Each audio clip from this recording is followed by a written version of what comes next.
the Terror Dome, I'm JerryTerrifying, and you're listening to the Mondo Coolcast.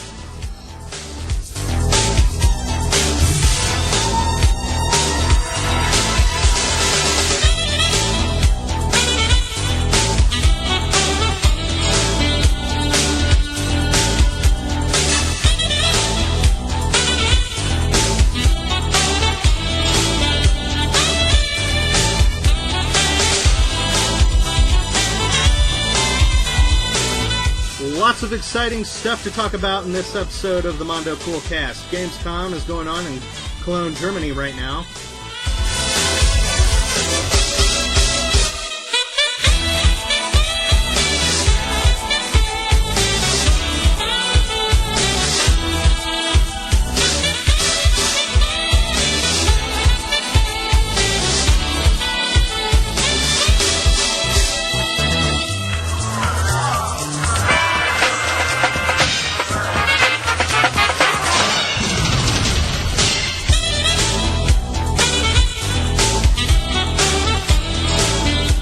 How do you feel about remakes of 80s mega cheese movies? I personally fucking hate it, so I'm going to scream into my microphone impassioned about it in just a moment.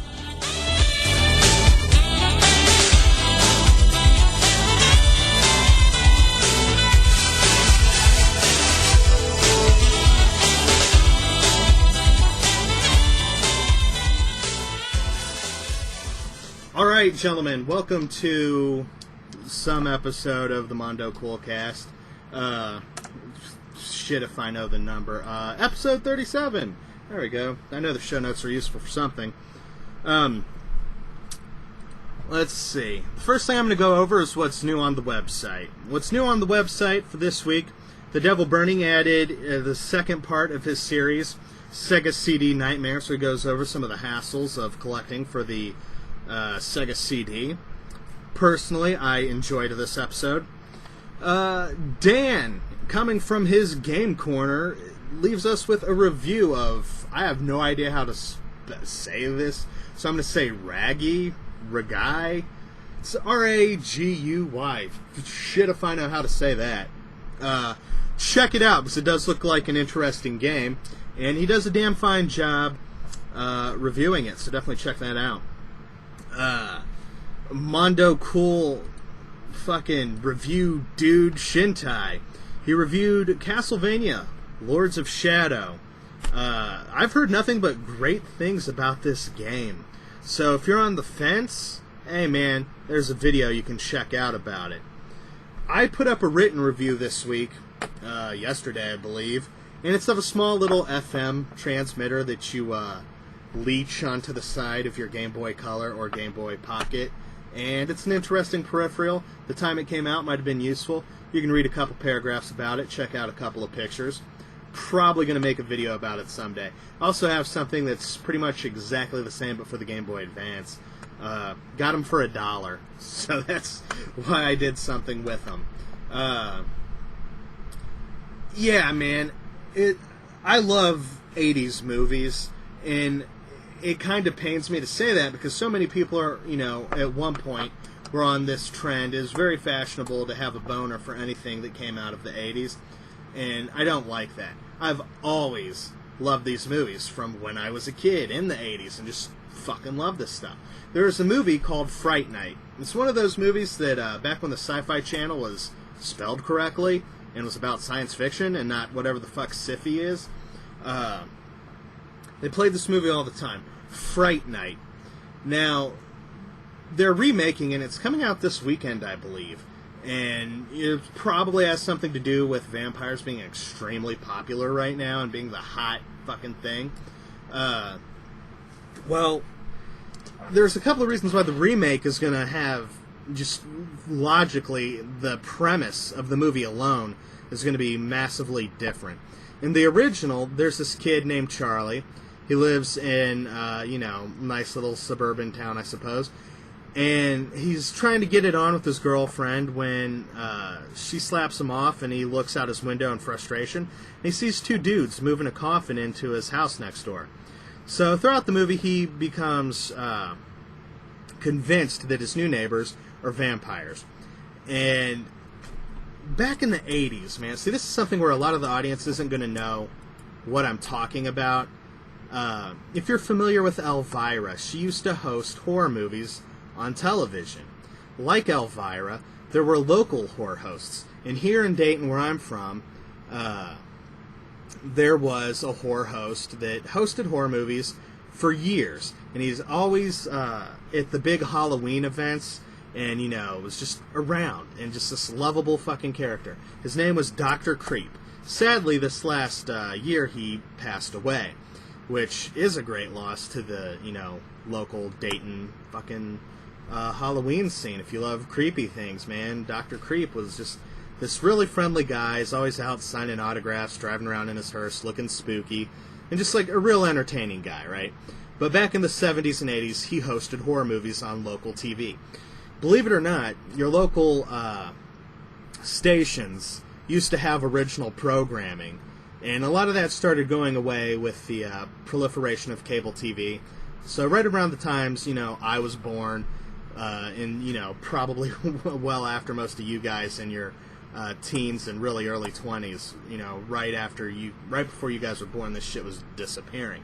So in this movie, Fright Night, there's this character, Peter Vincent, and he's a local horror movie host, and he claims to be a vampire hunter, and he's starred in a few schlocky horror movies, and so when Charlie thinks his neighbor's a fucking vampire, he goes to Peter Vincent, you know, proclaimed local vampire hunter, to help him slay this vampire.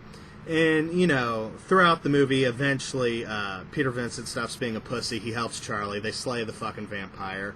And it's awesome to see this washed-up actor and local horror movie host, you know, doing the hero thing, right? And it's a real charming movie. It's very... it's endearing because of it's kind of shitty. And they're remaking this, and it's, you know, looks like a real nice, big-budget, generic vampire movie. So the Peter Vincent character, if they tried to have a horror movie host, the 14-year-old kids and, you know, little girls that are flocking, lining around the blocks to go see this movie, they're going to have no fucking clue what a horror movie host is. Not even the slightest inclination of what the hell that would be. So, what do they replace the Peter Vincent character with? A Las Vegas magician. What the fuck is that about? No thanks. Stop remaking movies that are only a few years old, you know? I mean, the movie came out in like 1985. The movie's just, you know, a couple years younger than I am. That shit doesn't need to be remade at all. The movie stands on its own. Write a new movie about a Las Vegas magician, and why call it Fright Night? The people that even know what that movie is are just going to be pissed off that you're doing that. And get the hell out of here, man. Just make a new movie. There's nothing wrong with that. Let's see. Next thing we got on the old show notes. I listened to this other podcast, and once upon a time I heard them talking about this movie. And they had a guest on that hyped it up. It's called Fanboy Soze. And it's edited out of the movie Akira, famous anime, you know, one of the most famous anime movies out there, I'd be willing to wager. And they edited that down, and it's all about fanboys, and it's all about Dragon Ball Z, and this evil corporation that keeps putting out shitty, butchered versions of the same product. It's kind of entertaining. Some of the people in the audience might like it. I'm going to have a link to it in the show notes. It just made its way to YouTube, and I enjoyed it. I believe it's 4 parts. There's a lot of jokes about freaking Portal in there, and Dragon Ball and stuff like that. It was enjoyable. I had a good time watching it personally. I'm going to go ahead and bring Shintai into the show now, but first, I'm going to kick it over to this absolutely fucking hilarious song that I heard last week after the show when CF popped on. It is a parody of the ICP Miracles song called Magical Mysteries. So let's sit back, relax, and listen to that for a moment as I bring... So many confusing things out there. Well, get your magnifying glasses out, ninjas, and take a closer look at life. The world is full of magical mysteries, puzzles unsolved since ancient history. Where does the sun hide at night? Did people really used to live in black and white? Is the world round? Is it flat? How come no one can tell me that? Like, what's with islands? Get more land. What's with deserts? Get less sand. What is Alaska? Who is Brazil? Isn't a volcano just an angry hill? How did God even think of dirt? Erasable pants make my head hurt. Metal, girls, iron, fire. How'd they get my voice in a telephone wire? Why are pants different than shirts? Fucking blankets. How do they work? The world is full of mysteries. How do suitcases always know where to meet you, huh? So many magical Are children small or just far away? Yeah. So many mysteries. Ha! Why do some mountains look like presidents? What the is a clock? Now here's just a list of some stuff. Trees, swans, capes, a horse. Triangles, witches, A different horse. Two horses. the whole world's got 10,000 people. And Santa Claus created all of us equal. Stan's kids look just like Stan. And my two kids look just like Stan. So open your mind, but shut off your brain. The mysteries of life can't be explained. So you books, we don't need your tricks. And all you scientists who suck on, It's all magic. Oh, yeah, ninjas. life is a beautiful thing. Ha ha! Stay too fresh. Ass Dare 2010. Ha ha! I'm gonna live forever. All right, man. That parody of Magical Mysteries fucking cracks my shit up. Fucking ass, Dan. That video is so fucking funny. It gives me the lulz. Fuck, man. I've lost one follower on my Facebook page since about an hour ago.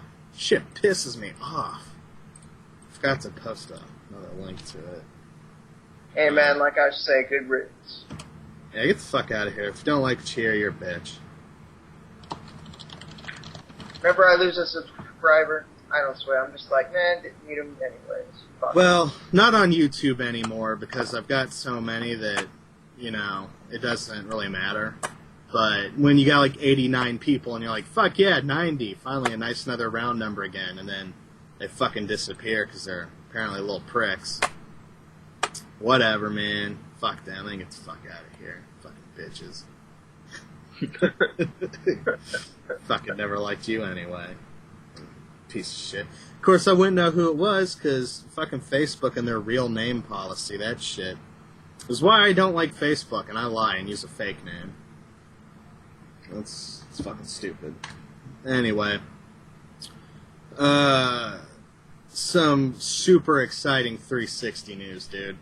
We had a story last week, or maybe the week before, where I said the 250 gigabyte fucking Super Xbox, they're not going to be glossy anymore. They're now going to come in glossy and matte finish. And that's not exactly true. It's no more glossy ones at all. Moving forward, all 360s are going to have the matte finish. And I'm sure that'll be confusing. And, you know, because up to this point, you could tell which one you had just by looking at it. Oh, it's the matte finish. It's the 4 gigabyte one. Okay. And now that's no longer the case. Now it could be anything, and gamers everywhere will be confused. It's like, I don't know what I own. You know, you go over to your buddy's house, and you're like, oh man, I wish I knew how much internal storage that Xbox had. And you look at it, and you're like, oh, it's got a matte finish. It must be 4 gigabytes. And they're like, bitch, please. I just bought that. It's got 250 gigabytes in that motherfucker. And you're like, oh, I'm so foolish and uneducated on Xbox memory bullshit. Anyway, just throwing that out there. Have you ever seen the show Storage Wars? Do you know what I'm talking about? This has absolutely nothing to do with Xbox memory storage or anything. It's on, I think, like A&E or fucking TLC, one of those asshole channels. And people buy storage units. Like, they open up the storage unit, people start bidding on them, and then, you know, if you buy the storage unit, you got to sell the shit and make a profit. And that's the premise of the show. It shows different groups of people buying these storage lockers and, you know, how much money they make. Kind of like American Pickers, but instead of awesome shit, it's just, you know, a bunch of garbage that someone put in a fucking storage locker when they were moving and then forgot to pay, you know? So, whatever. Some guy, he's digging through the storage locker, and he's like, oh my god, guys, this is what we buy storage lockers for. Please be an NES 001. Oh my god, it's an NES 001. I saw one of these go on an eBay auction for $13,000. Now, do you own a regular Nintendo, Shintai? I used to, not right now. Was it the front loader or the top loader? It was the front loader. Okay, that's an NES 001. That's exactly what this guy found. Except for this one looks like it had half a bottle of fucking Grape Crush poured on it. And real shitty condition. So he's sitting here thinking he's got this fucking gold mine. I've got 3 NES 001s in my house right goddamn now, right? So this other guy on the show, they take him to a used game store, and they have him appraise it. And it doesn't work.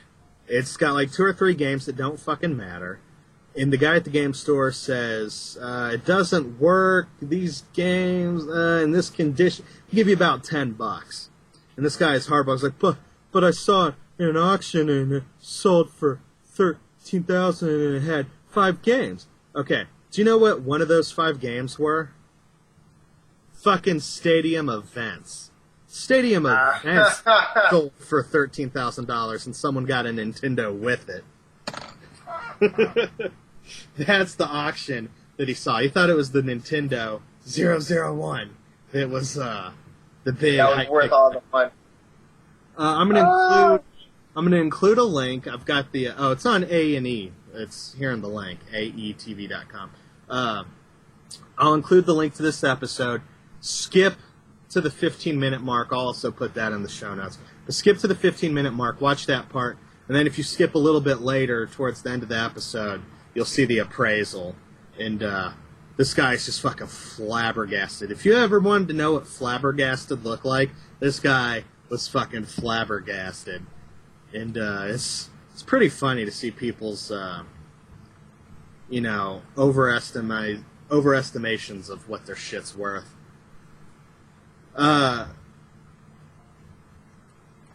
And, shit, dude, I just got a text message. I'm going to answer this shit, and I can't talk about 2 different things. When? So my dude, Arthur Perkins, wants to hang out, and I haven't actually seen him back since he came back from Alaska. So I've been a creepy shut-in hermit, and fucking don't like being outside, I guess, because I'm mental. It's because you're hikikomori. Pretty much, dude. I'm getting there. I'm trying not to be. But it doesn't matter. Yeah. Still at episode 11. Okay. Still at episode 11, man. I will get that shit done. We'll make another collaboration video. I enjoyed the process of the one you're currently working on. Yes, that shit.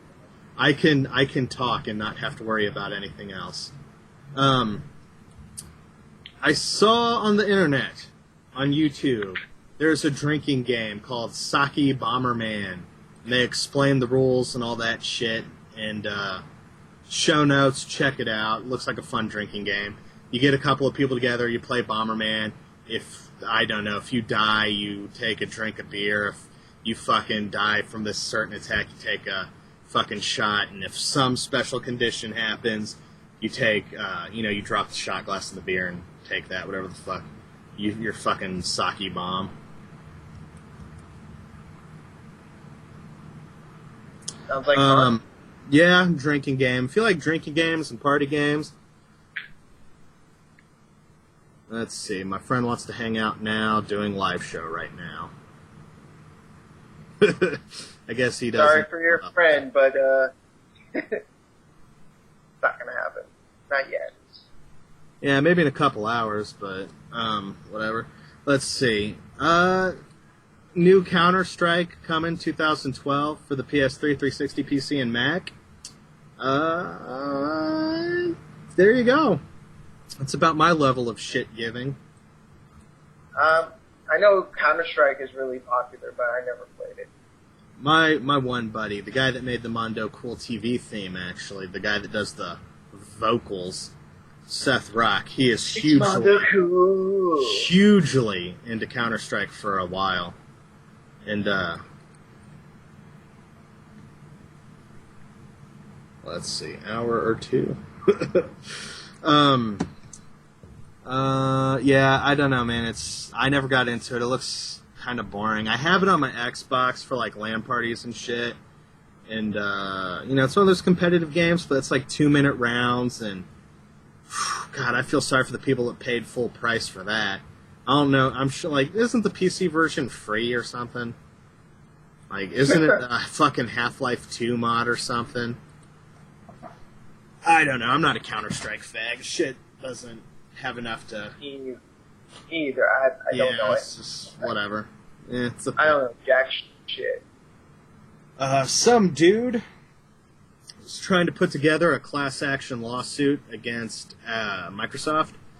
They double billed him on his Xbox Live account. He, the card he had tied to the account expired. They charged him for that, and then when he renewed his card, he got charged $120, and they said it's not a mistake. We're just going to give you 2 years of Live, and he's fucking pissed. And apparently a lot of other people are too, I suppose, and he's putting together a class action I would imagine. lawsuit. Oh yeah, I mean, Microsoft and their shady fucking business practices are just like that. And, fuck them. Yeah, I've never really been a big fan of Microsoft to begin with, and shit like this just makes me shake my head even more. Yeah, it's, I haven't been burnt by them yet, but actually, what I did was, because I'm out of fucking money, right?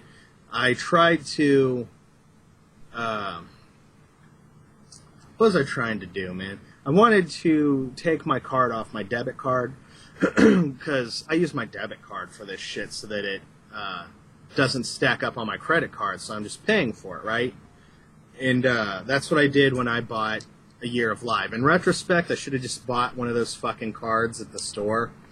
That would have been better. I recommend everyone that has Xbox Live, fucking just use, or if you're going to get Xbox Live, use one of the cards. Don't let them get a hold of your fucking charge accounts.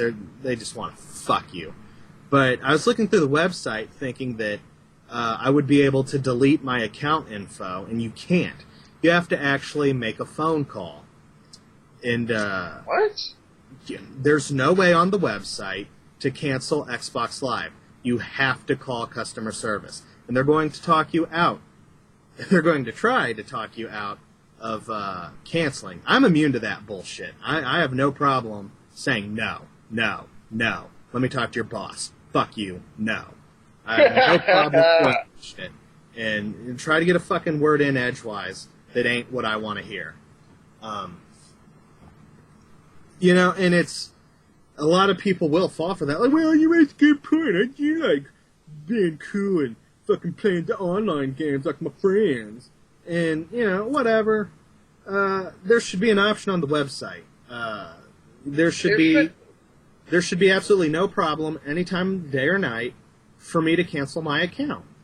There should be absolutely no fucking reason. They have a website so that you don't tie up fucking phone lines, so that you don't have to pay some asshole in fucking India to sit on the goddamn phone line all day taking cancellations. It's fucking bullshit what Xbox does, and whatever. They probably do that to try and discourage you from actually... There's a lot of people that say, oh god, I gotta make a fucking phone call between business hours. Fuck you.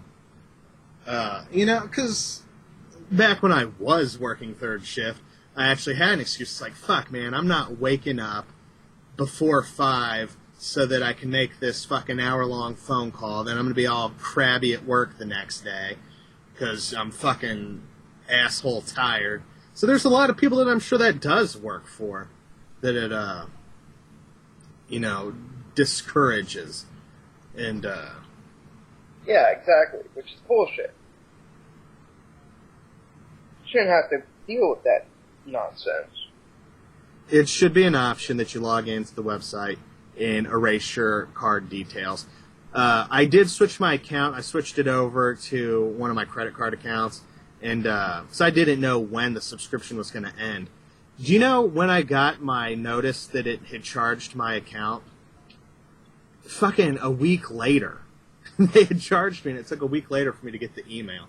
It said, back on the 7th, we charged you. It's like, what? So I didn't really want my Xbox Live to end, but I didn't really want to pay for it either. But they waited a fucking week to tell me, so eventually, well before next year, I'm just going to cancel. Call in and make sure they fucking cancel that auto-billing shit, and from then on out, if I do have Live, I'm going to use the cards, because they can go fuck themselves. It's bullshit. God of War, the PS3 fucking HD remake collection of the PSP games. There's a YouTube video out where they compare them side by side. Looks a little bit smoother. Doesn't look that great, though. I would honestly recommend finding a cheap copy of the UMD version and saving a couple of bucks, because it doesn't look that great. Although, if there is enhanced control, but then it doesn't really matter because you don't have full 3D camera control in any of the God of War games. Maybe you do in God of War 3, but not the first two, or the ones on PSP. Well, so it doesn't really matter. Well, with God of War and the PSP, the way you have to dodge is, I think you have to hold your buttons. Yeah, you hold down L1 and then use the nub. Whereas on the PS3 version, the right stick is just your fucking roll button. So it's really not a big deal at all. It really doesn't affect the controls one bit. So, whatever. It's a thing. They show a comparison video. I'm sure it'll look nice on your HD TV, but, being able to play God of War on the dumper, pretty sweet. A Borderlands 2 teaser video came out. I think after I added this to the show notes, a video came out showing some actual first-person gameplay. So, look for those videos in the show notes. Or not, because you're a lazy fuck. Whatever. Actually, Shaitan, fucking the Devil Burning, he goes through every link on the show notes. So as long as he continues looking at them, I'll keep posting them. So I'm thinking he's the only person that really goes through them. It's like, I can't imagine, this is what he said, I can't imagine anyone not going through the show notes because there's a million awesome links. It's like, okay, good point. So everyone listening, when this goes up, go through the fucking show notes. Make my, 10 minutes of effort fucking worth it.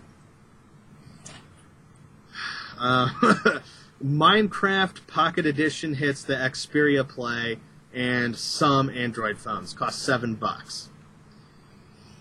I haven't seen any footage of the game running. I don't know how it works. I don't know if you run around on servers like the PC game, if you can interact with PC game. I doubt it. Because it'd be kind of a bitch trying to configure servers for the cell phone version, so I'd imagine that's being handled by someone. So I don't know. But $7, if you got an Android or an Xperia Play, fucking buy that shit. If anyone's got one of those phones in the audience, let me know how it works if you got $7 to shit away.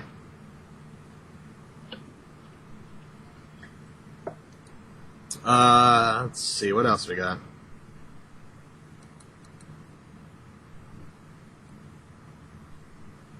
Let's see.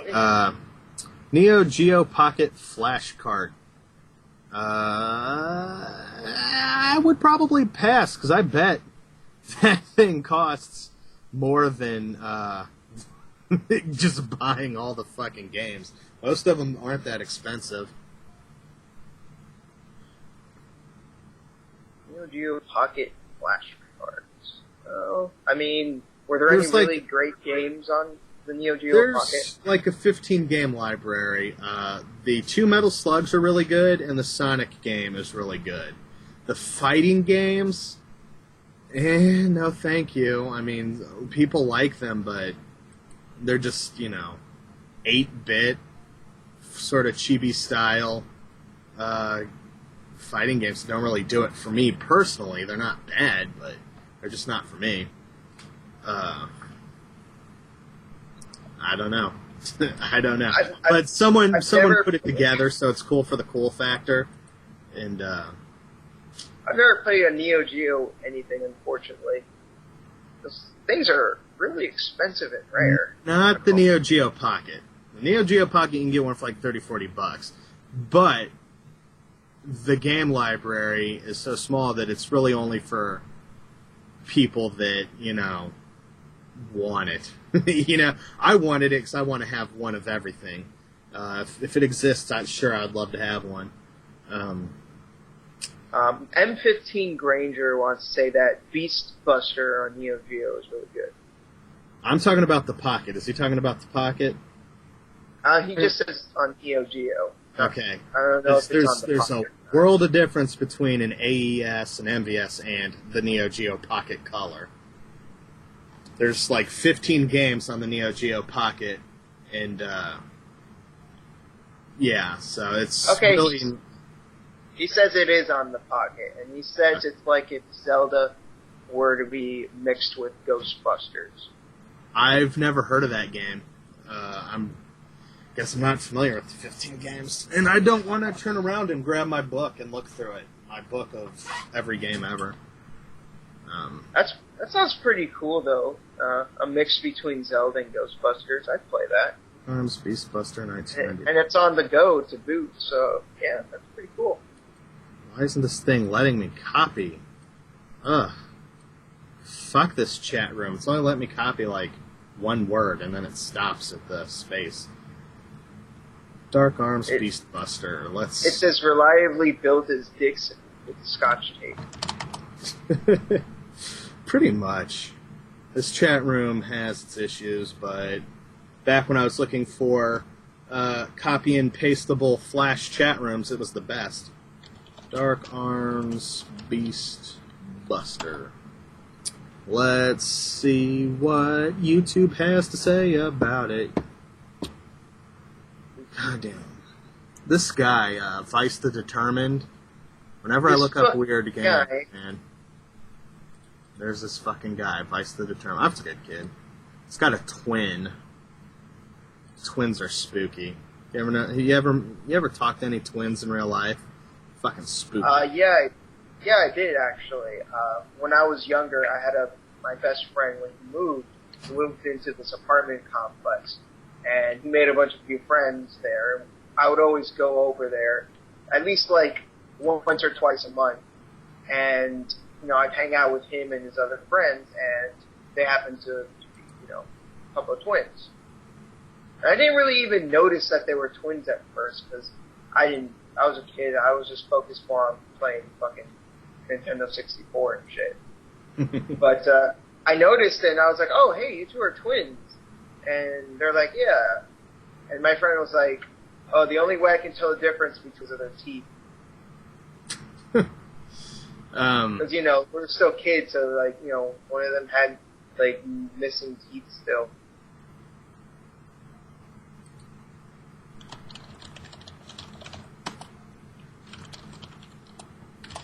When I was in elementary school, there was these two twins, Chad and Sean. God damn, fuck my memory for remembering everything. Chad and Sean, and there was a contest to change the mascot of the school. And at the time, the school's mascot was a fucking unicorn. It's like when we'd go to field day and compete with all the other schools, it'd be like fucking Panthers, Jaguars, Terror Falcons, and just like all this cool shit. And then the unicorns. And so everybody thought that shit was gay. So they made the dragons.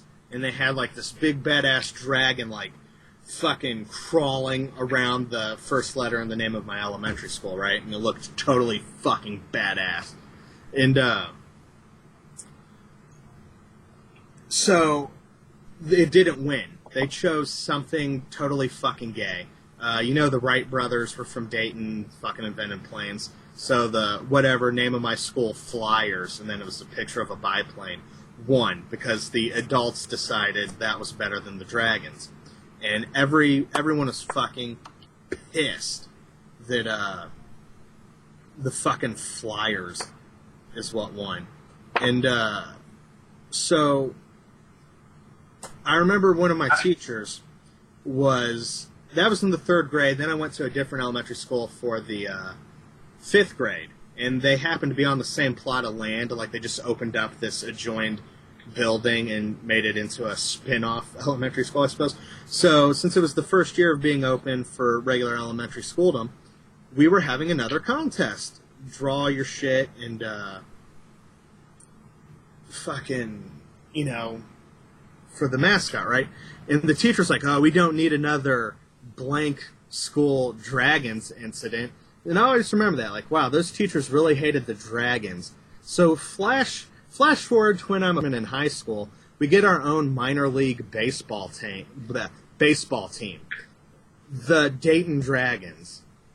And that just really burned my ass. And I'm like, I wonder what all those asshole teachers from my first elementary school think about that shit. That it's good enough for a fucking minor league team, and, like, everything's Dayton Dragons, fucking get your Dayton Dragons jerseys, just fucking Dragons all day up in this bitch. Just Dayton and Dragons from then on out. And that's just always been one of those things that pissed me off. Because every kid voted for the dragon mascot. No one wanted your little faggot fucking airplane. Actually, I think the airplane's what the 2nd elementary school used. Kid named Bill Hodak drew that. And that guy's a piece of shit. Then in high school, he became one of the Asian kids that would fucking break dance every day in the parking lot. The hell? Yeah, it's like this Korean kid. He's the guy that designed the Wright Brothers plane logo for my 2nd elementary school, and he eventually was just one of the fucking breakdancing Asian kids from high school. Because what else are you gonna do? That's just... See, and then I had my one friend, Chuck. I have this picture somewhere on my hard drive, and it's got a picture of his school ID, and then he put a Made in Korea sticker under it, because he's Korean, and we all had Lulz. We also had a lot of Lulz with the plastic plate in his head, but, whatever. There's some stories for you, Balzac, nothing terribly exciting, but... Now, don't make fun of unicorns too badly, because Gundam Unicorn is pretty fucking badass. Yeah, well, is it prancing? Is it just fucking prancing around and having a good time? I'm gonna go... No, it's fucking shit up is what it is. Now, oh man, I'm trying to get this story fucking right. First elementary school, I know one, but I think they just didn't implement it until all the kids that remembered left, and then they made it something different.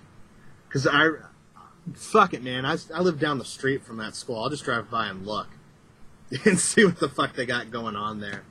But there was some sort of scandalous shit where the Dragons won, and I think they just didn't do anything about it until, a couple of classes graduated, then they held another contest. It is some sort of bullshit, and it just always fucking pissed me off, because that dragon that Chad drew was fucking sweet.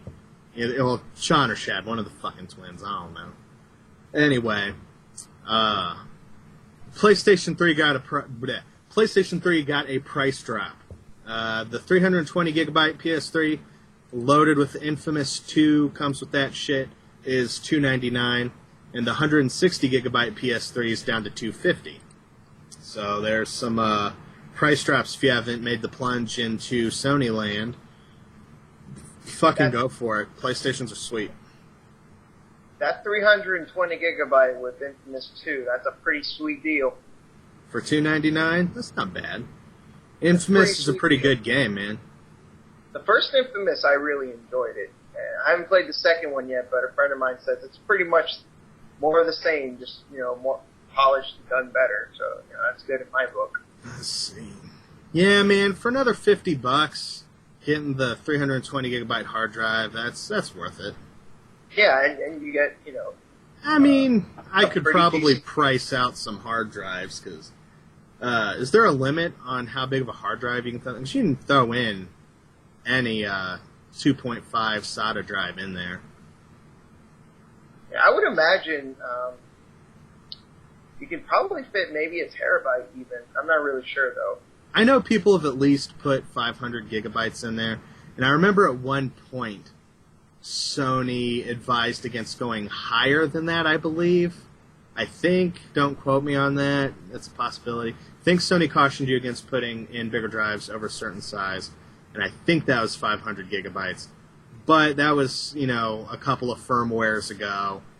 A couple of hardware versions ago. So. Yeah, I wouldn't be surprised if that's changed at this point. But, I upgraded back when the biggest you could get was a 60 gigabyte hard drive. I upgraded to 120, and that's what I'm still rocking, I have a 250 gigabyte one, and it's served me quite well. If I had money, I would like to get, a 500 gig hard drive and dump in my PS3. It would be nice, because I'm down to like 40 gigs of memory left on that 120 gigabyte drive. And because I don't delete things, man. Like, I'm sure I could go through and delete a lot of those install files and clear up a lot of shit, but I don't really think about that till I have to.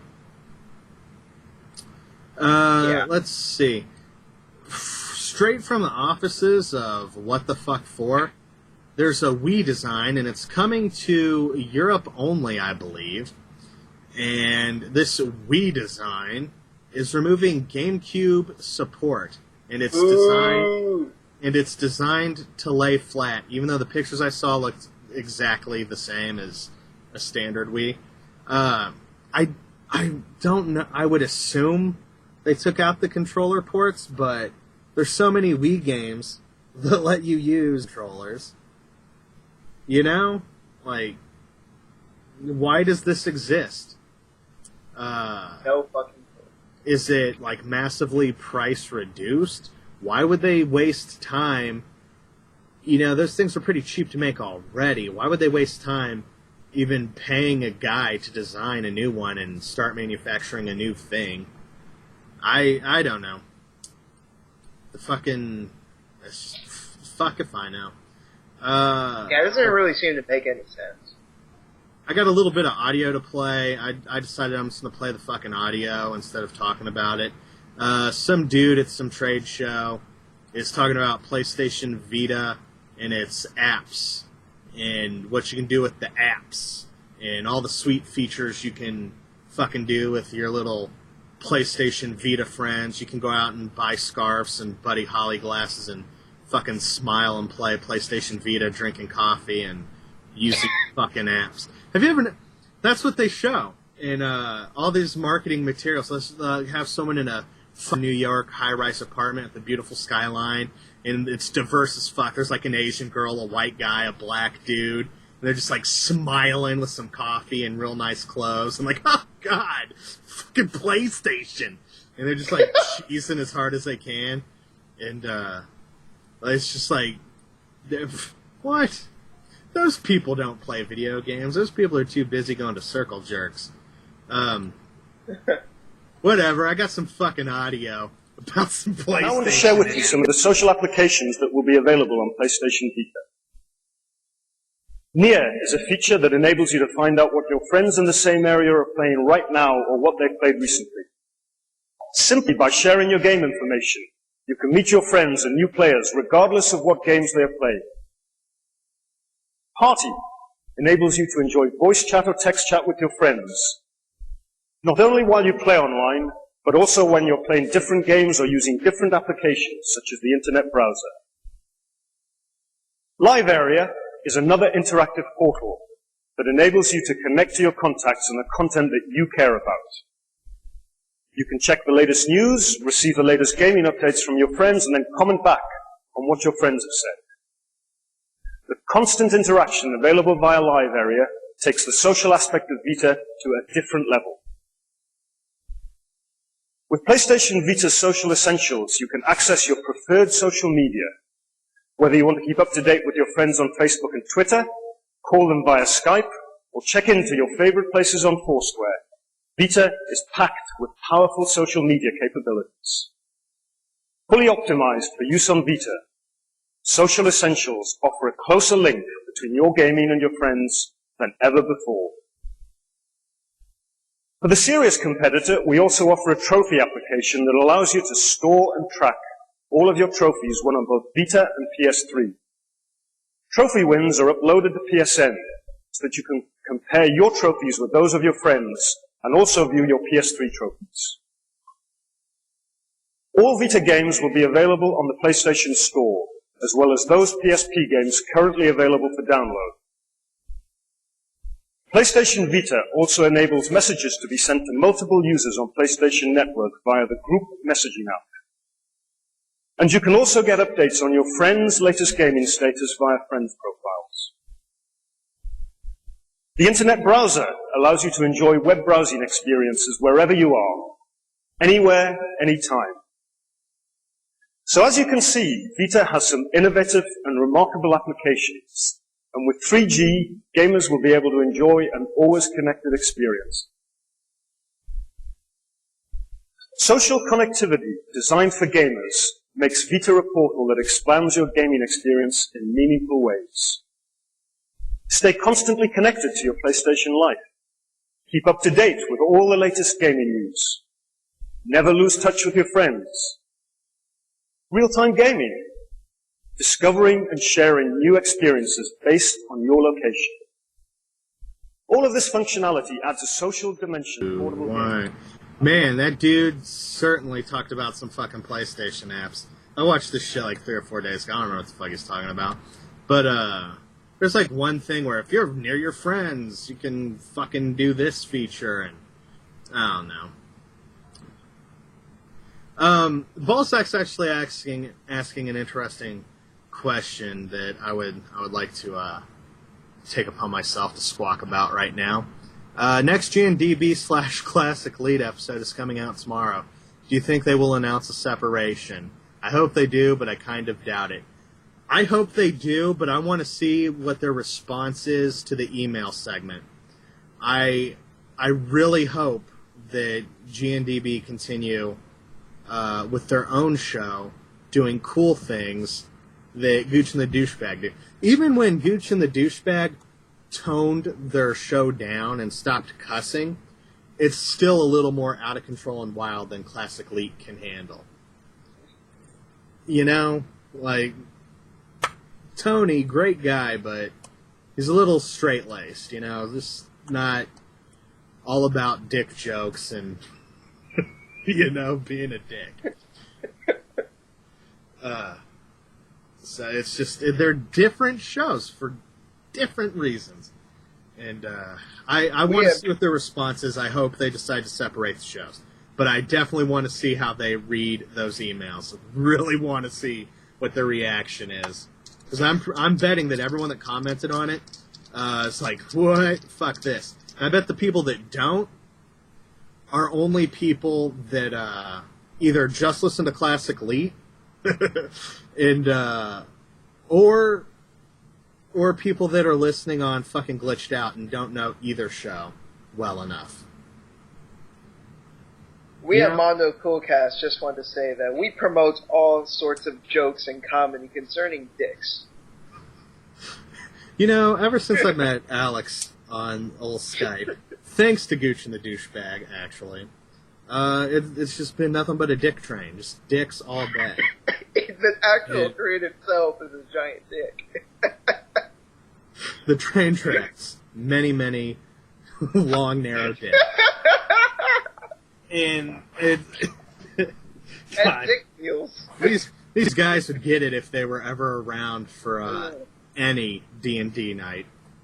Oh no, Alex and his dick jokes, it amuses me. I've never been one to make dick jokes, but ever since Alex started it, man, One of my favorite comments on Gooch and the Douchebag's website, where they posted that most current episode, someone said, if anyone should team up with Gooch and the Douchebag, let me read it. I got that in my tab right now. Let's see. Okay. My dream podcast series would feature Gooch, DB, Critical Failure, and the dude from Mondo Cool. You four work really well together. You four work really well together and bounce off one another. However, I can understand that it's hard to get you all together at the same time as you all have different commitments. Well, we'll give this merger a chance, although I hope it doesn't change the style of your podcast too much. Guessing there is none of your classic Gooch and DB segments anymore, like the Bags segment. I like how he remembers everyone's fucking name. Except you. You're the Big Lebowski. I'm the fucking Mondo Cool dude. I can dig it. I like that. I'm glad that he likes those episodes. I agree with that. At one point... you are El Dudeless. At one point, Alex, myself, and G and DB were going to do a spin-off podcast, like maybe once a month. But the problem is mostly Douchebag and Alex. Getting them together at the same time is the biggest hurdle. Douchebag just, finished up his master's this year, so, that's why he was busy. He was just, fucking schooling it up hardcore. And Alex has an oppressive wife and a young child. Alex can only get on the internet and have so much fun for so many minutes a week. And before she drains the life force from yeah, I'm sure he dedicates as much of that to video games and his own podcast. And yeah, so I don't know, man. Actually, here's something that I noticed. Classic Lead always does their email segments at the beginning of the show, which I think's interesting, because, every other show that I've heard does that at the end. And they always do that at the... Yeah, well, yeah, I mean, it seems like the best place to put it. But I do like that it's different, And this episode where they merged,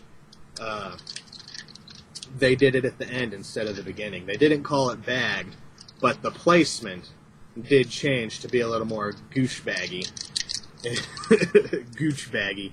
And, so I don't know. It's personally distressing. I didn't like it that they merged, but... Because, just like Balzac said, or someone in the comments on Gooch and the Douchebag site said, it's, instead of having two podcasts that I listen to, now it's one, and it happens to be shorter. And well, to be fair, I'm sure when the two groups were talking about it, they probably thought it was going to be awesome. It's like, dude, people like you guys, people like us, I'm sure if we put our forces together, it will be 2 times as awesome.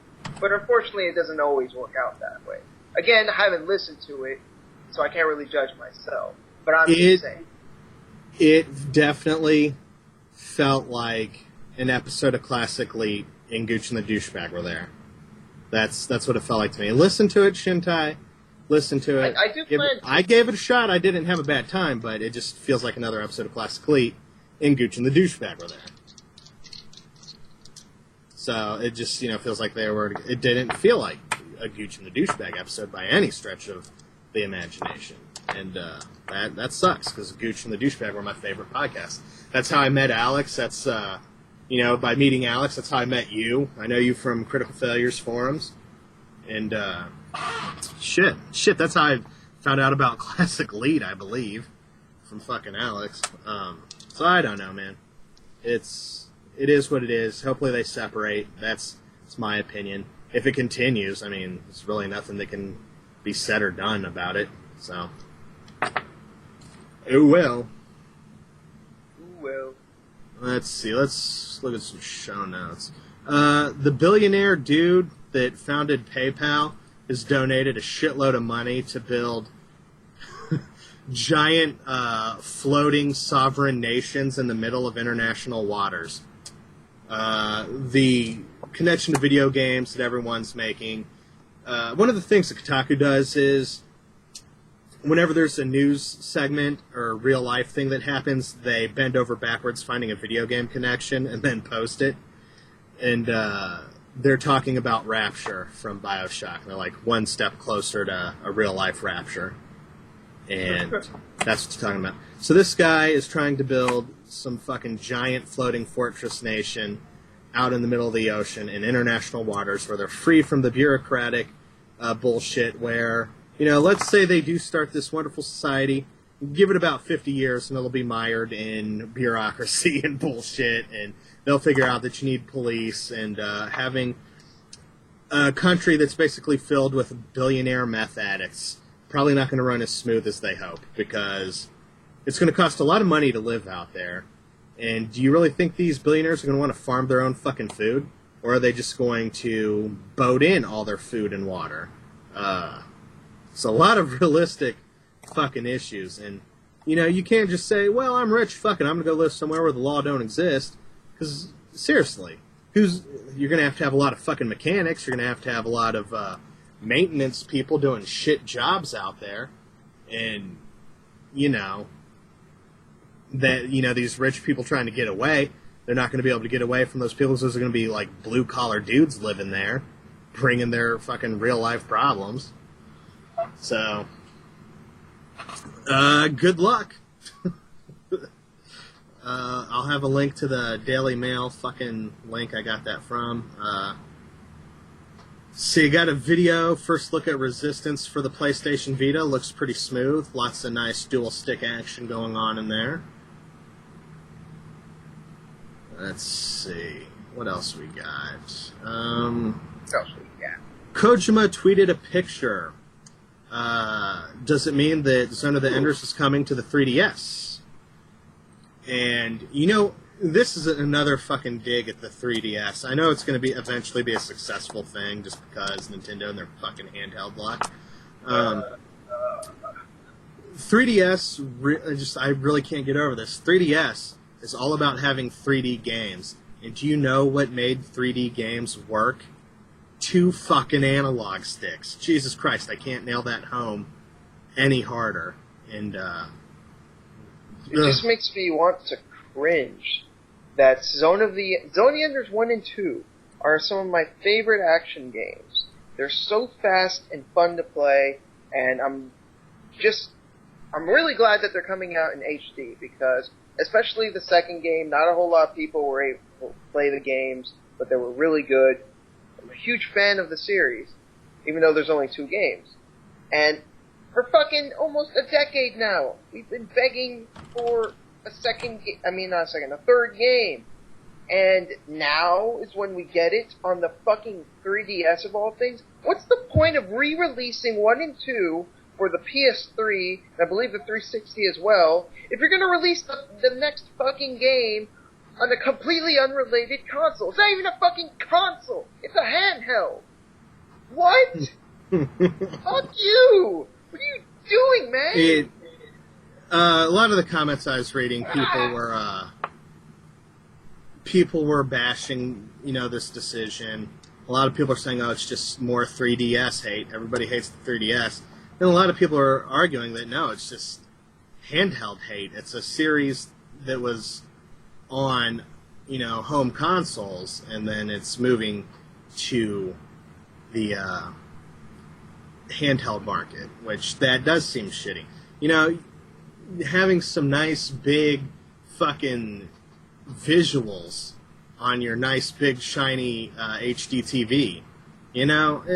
I've never played the series personally, but if... actually, the same thing did happen. Like, when all the Metal Gear games that were on the PSP went to the PSP, everybody was pissed.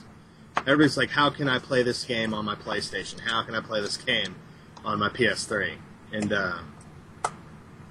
begging for ports, which I guess eventually they got, because Peace Walker is coming to PS3. So, it also doesn't make sense that to have a series that was on the PlayStation 2, and everybody's been begging for, 8, 9, 10 years now? Something like that, yeah. Did you really think they were begging for it to go to the next fucking Nintendo handheld? The only thing I can think of is they did make a Zone of the Enders game for the Game Boy Advance, called Fist of Mars or something like that, but I never played it, although I heard it wasn't that good. And that's the only connection the series has had to Nintendo. But I still don't see that as a legitimate reason because it was considered a spin-off. It wasn't considered like part of the main series, so I don't fucking get it. Yeah, I don't know. But there's a picture of like a fucking robot model on Kojima's desk, and then behind it there's something that says fucking Zone of the Enders 3DS. Do you think he did it just so that every game that's the third in the series on the 3DS is whatever 3DS? You know? Do you think that's what prompted the decision? It's like, well, I could put it on the PlayStation 3, but it would be Zone of the Enders 3DS, and it's the third in the series. Fortune! I can smell the fucking money.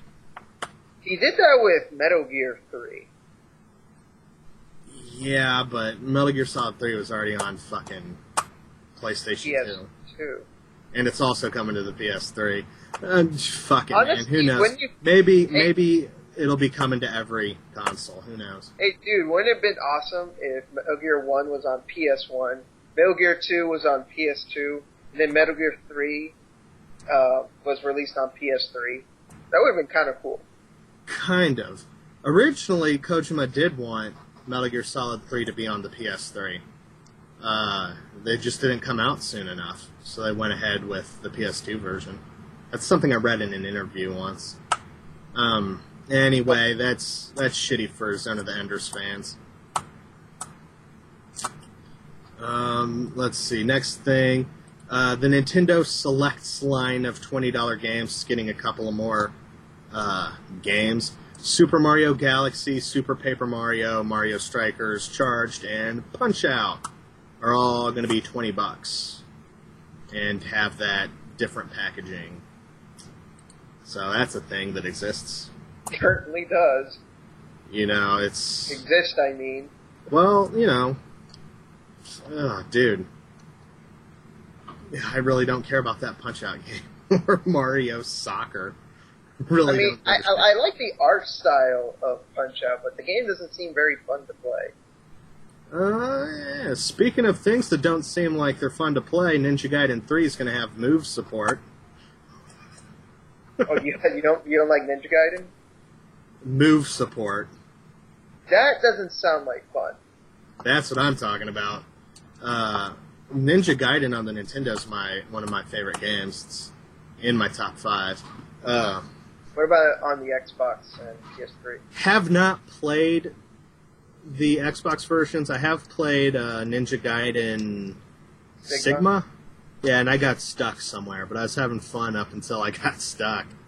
And it's like, would you like to try pussy mode because you keep dying? And it's like, yes, I would like to try pussy mode because I keep dying. I think it's like called Ninja Dog mode or something. Yeah, and then they give you like a little pink power ribbon or something. Fucking move support. Let's see. I don't understand that. You're gonna slice with the move. Oh my god, so many people are gonna be throwing their like shoulder out of alignment. Yeah, because that game... Swinging around frantically. You have to do all these really crazy moves. You're a fucking ninja jumping around, slicing shit up. I mean, what? Sounds like it's been tacked on with a shuriken. All Vita games will be available digitally, straight from the offices of, well, no shit, I could have told you that. It's been confirmed, though, that upon release, all Vita games will be available digitally or on their special little card thing. Hopefully, more people buy the physical thing, and it helps stave off this digital movement that people are, that companies are clamoring towards. But, I don't know. I think the power of price should be in the consumer's hand. Fucking... Definitely. Capitalism all day, bitch. Yeah, straight from the offices of Well No Shit. I thought that was like a widely known thing a long-ass time ago. There's another remodeled console coming out again in Europe. What the fuck is wrong with you, Europe? You're getting a €99 PSP that has no Wi-Fi built in, none. So all the two-player games, no Monster Hunter for you, no Ad Hoc Party for you. You can still play downloaded games, but you have to use the PSP Media Go and copy it from a PC onto your. That sounds like such a hassle. It's a lot faster, but generally, I do just download it over Wi-Fi and plug my PSP in, turn it on, and sit it down and walk away. But yeah, you can download it from your media. Your PS3, if you have a PS3, you can download everything on your PS3 and then copy it to your PSP with a USB cable. I've done that too. What the fuck? Why would they take out the Wi-Fi support? It does a lot of things. The multiplayer, the web browsing. Before I got my iPod Touch, I used my PSP web browser quite a bit. 99 euros. Sell the PSP with a cheaper version. That's all I can see. Yeah, but why that one feature? Take out, I guess without that, there'd be no Skype support, and there'd be no reason for the microphone, I guess. I suppose. It looks kind of cool. The shoulder buttons are black plastic instead of see-through, like every other version of the PSP. So it's kind of like the anti-Go. It's like the fuck you Go. And it's another Europe-only thing. It's not in Europe. Yeah, I don't know. I think there's a lot of piracy that goes around in Europe because most of the good stuff we get. So I'm guessing they're putting more focus on Europe to try and get their attention again. I really don't think that would affect piracy. I mean, taking out the Wi-Fi ability isn't going to stop you from putting on custom firmware and copying and pasting downloaded games. No, but I think they're trying to do more favors to Europe because. Okay. If doing favors is giving them shittier things, then okay. But actually, what happened was for Final Fantasy IV, the complete edition, they actually gave them like a special edition or like a collector's edition that we didn't get in America. So that Europe has been getting a few things here and there that we haven't been getting, and they're also getting Xenoblade on the Wii, which we aren't getting in America. Yeah, I saw something. I didn't put this on the show notes, but for some reason Kotaku mentioned that Europe is getting 2 of those fucking Wii games that people were petitioning for and shit. Fucking sucks. That does suck. Let's see, Modern Warfare will be... Okay, Modern Warfare 3, the PC version will have dedicated server support again. So people will be able to make their own servers and will not be at Activision's fucking control and mercy. So they're announcing that, hooray, Modern Warfare is going to have this feature that was standard like 15 years ago on every first-person shooter ever, except for Modern Warfare 2. So, what the fuck ever, guys.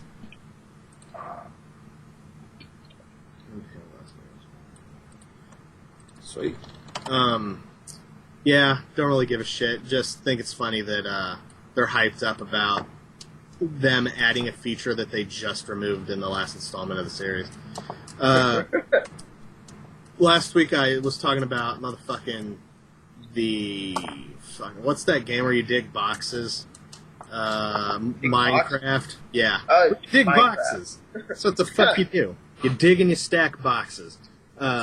Notch. I didn't think of it that way, but... Well, yeah. The guy, Notch, he got that cease and desist letter or whatever from Bethesda saying Scroll sounds too much like the Elder Scrolls.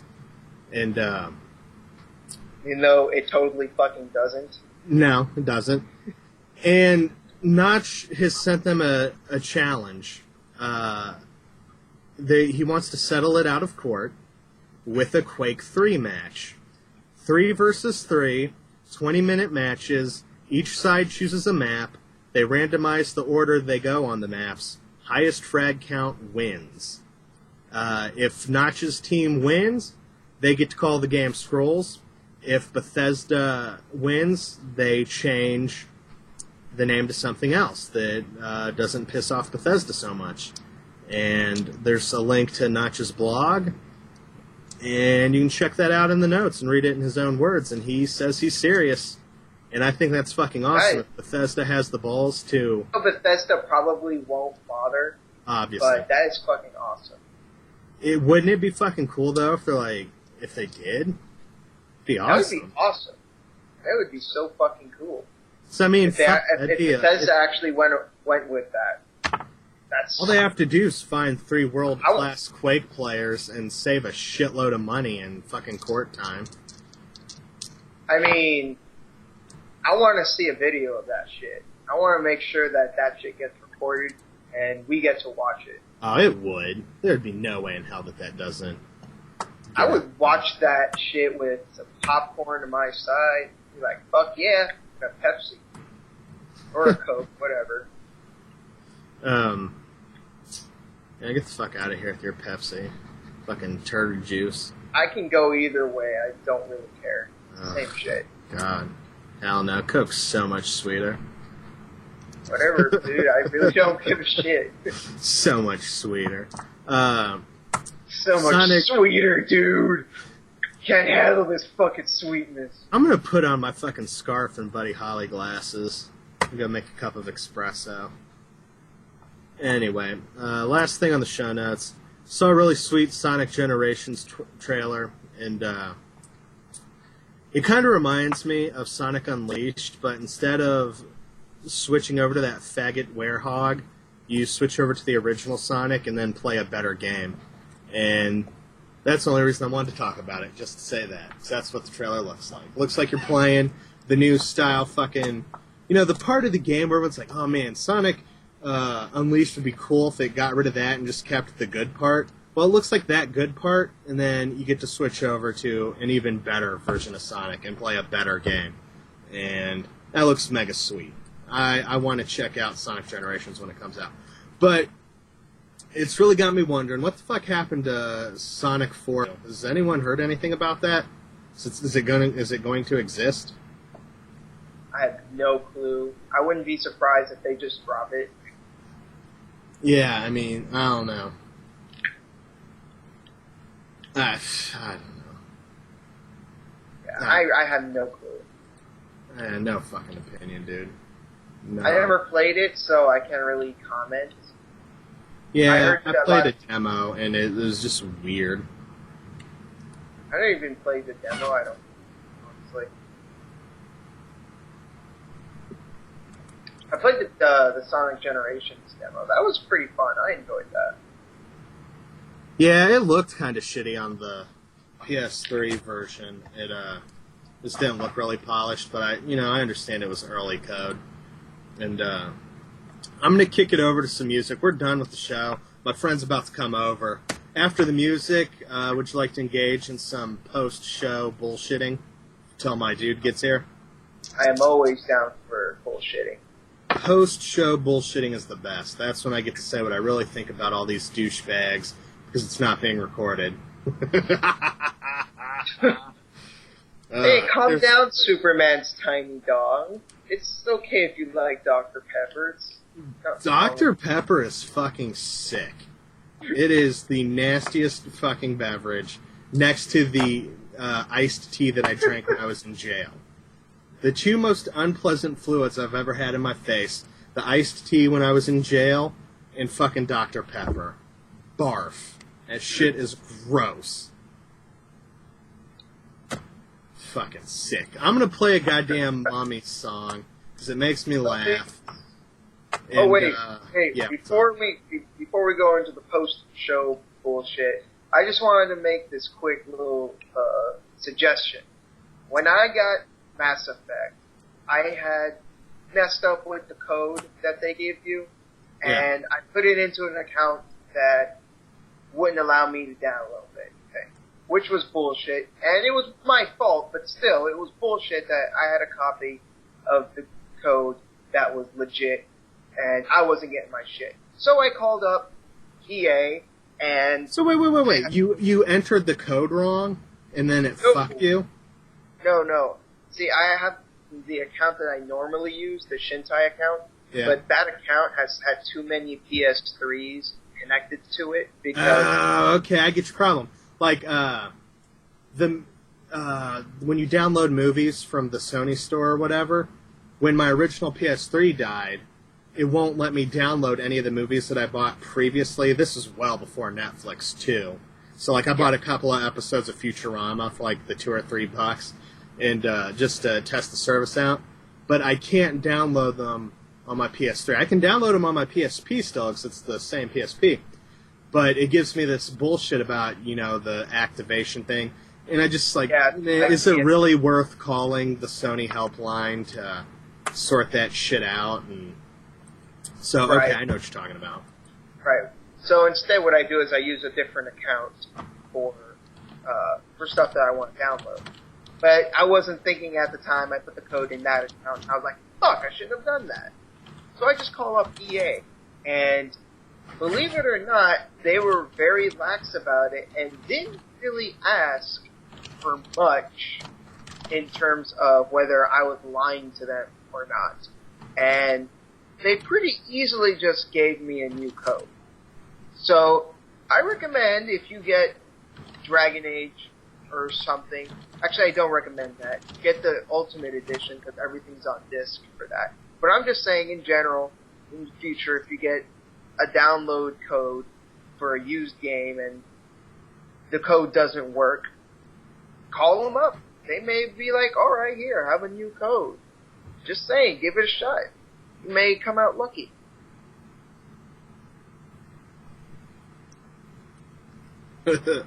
Huh?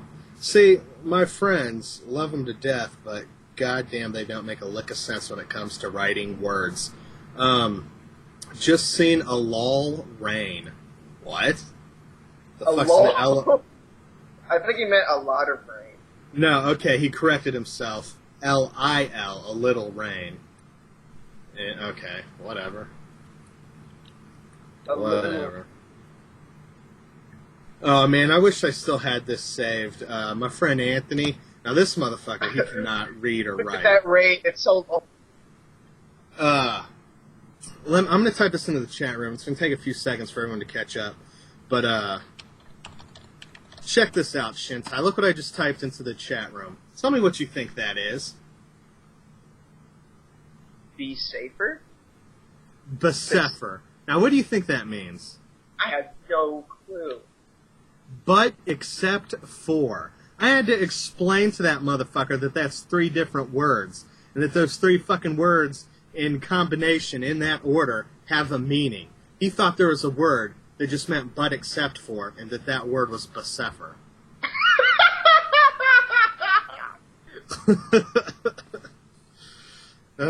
Man, it's one of the most frustrating... He seriously typed that to me one day on AOL Instant Messenger, and it's like, what the fuck is that supposed to mean? I thought it was like a really weird saying, a way of saying be safer. No, it's besefer, man. It's like, well, the problem with that is blah, blah, blah. Besefer, you forgot one thing. It's like, what? Besefer, man. Besefer.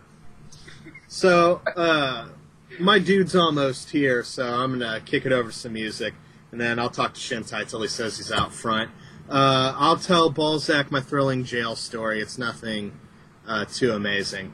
But, yeah, the show's done.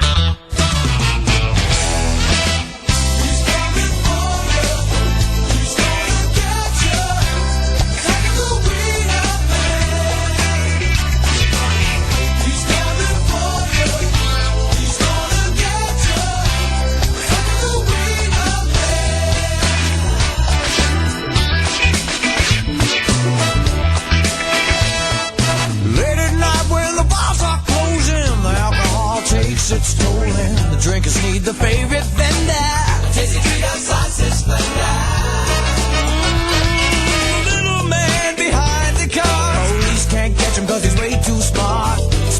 closer than a big umbrella. Haunted man's got the perfect umbrella. He's coming for you. He's coming to get you. Like a wiener man.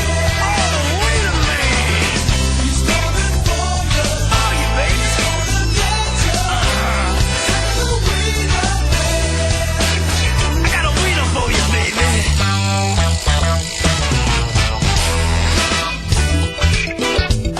What's happening, baby? Come on.